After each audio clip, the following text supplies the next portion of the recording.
Pada kesempatan ini saya akan sampaikan tentang masalah berdoa. Beberapa tahun lalu sudah kita bahas tentang doa itu pasti dikabulkan. Jadi pasti. Jangan kalau mengatakan seperti apa saya berdoa kok tidak dikabulkan, itu malah tidak dikabulkan. Dulu pernah kita bahas bahwa berdoa itu penuh dengan keyakinan. Jadi keyakinannya harus full, tidak boleh ragu sama sekali. Kalau ragu maka tidak akan dikabulkan. Jadi syarat doa itu penting sekali, nomor satu utama adalah yakin bahwa Allah pasti mengabulkan. Jadi kalau kita ragu maka bisa memastikan tidak akan dikabulkan. Kenapa? Karena Allah tidak suka dengan orang-orang yang ragu. Ini sangat penting sekali karena kita harus mengetahui. Ada beberapa hal yang perlu kita pahami. Yang pertama adalah bahwa di dalam doa memilih waktu yang mulia. Waktu yang mulia adalah di hari Arafah. Jadi nanti ketika masuk ke bulan Dzulhijjah di hari yang ke-9 atau tanggal 9 berarti itu hari Arafah.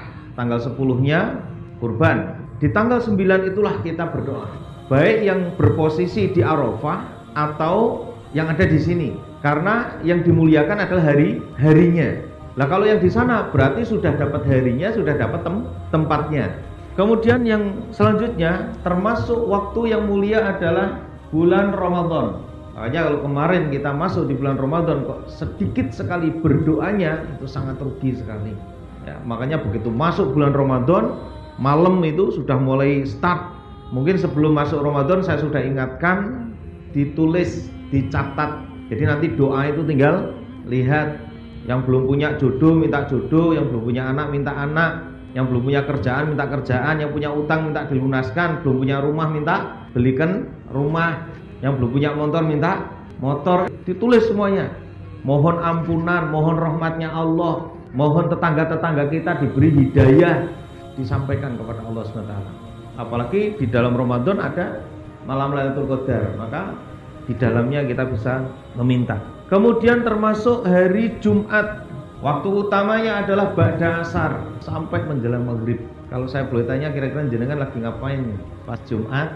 Bar asar kan maghrib ngopo ini? Saya lagi dagang, Pak. Ya dagang kan boleh dengan berdoa, boleh ya? Boleh. Maksud saya dalam kondisi apapun jenengan sambil berdoa. Bahkan di situ utamanya lagi di Jumat itu banyak sholawat. Doa juga sholawat itu. Istighfar juga doa. Allahumma firli, ya Allah ampunilah aku, ini kan doa minta. Jadi jenengan dalam keadaan apapun itu bisa berdoa. Misalnya yang bengkel gitu lagi ngerakit kendaraan sambil berdoa bisa? Bisa. Yang bengkel mobil bisa. Apalagi yang cuman sedang duduk-duduk bisa. Ibu-ibu sedang masak bisa sambil berdoa. Masya Allah, dari Jumat itu. Kemudian di waktu sahur, wal mustaghfirina bil ashar, ya di waktu sahur. Jadi waktu sahur itu berarti ya kalau subuhnya misalnya 4:30, karena sahur itu afdolnya adalah diakhirkan, berarti ya antara jam 4 sampai 4:30 itu waktu berdoa ya, di waktu sahur, yaitu di penghujung malam. Selain waktu ada situasi, ada satu waktu tapi berkaitan dengan masalah situasi. Situasi apa? Kita doanya akan dikabulkan oleh Allah SWT. Saya akan ulangi, walaupun dalam situasi apapun, apa yang kita minta sebenarnya pasti dikabulkan. Tapi pada kondisi-kondisi yang seperti ini, yang saya sebut kondisi memperkuat untuk dikabulkan. Misalnya contoh begini, waktunya adalah waktu sahur, kemudian di saat itu hujan deras. Maka ketika turun hujan, ketika kondisi turun hujan, disinilah juga bagian daripada lebih mudah untuk dikabulkan doanya. Berarti sudah bisa dua ya, sudah di waktu sahur kondisinya hujan. Apalagi kalau posisinya di Mekah misalnya, sudah waktunya sahur kondisinya hujan antara Hajar Aswad dan Maqam Ibrahim atau di Multazam, itu luar biasa, semakin memperkuat lagi. Kemudian selain itu adalah di saat sujud. Dalam satu hadis Abu Hurairah radhiyallahu anhu meriwayatkan Rasulullah SAW bersabda, "Aqrabu ma yakunul abdu mir rabbih wa huwa sajidan faksiru minad du'a." Ini adalah hadis tentang saat seorang hamba paling dekat dengan Rabb-nya adalah ketika ia bersujud. Oleh karena itu perbanyaklah doa di saat sujud. Kemudian di antara adzan dan iqamah.